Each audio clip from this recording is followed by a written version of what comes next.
زیرا خدا جهان را آنقدر محبت نمود که جان خود را بر روی صلیب برای ما داد تا هر که به عشق او ایمان بیاورد هلاک نگردد بلکه صاحب حیات جاودان شود. زیرا خدا به جهان نیامد تا جهانیان را محکوم نماید بلکه آنان را نجات بخشد.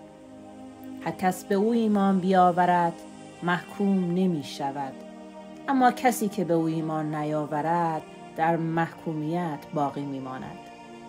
زیرا دست رد به این عشق زده است.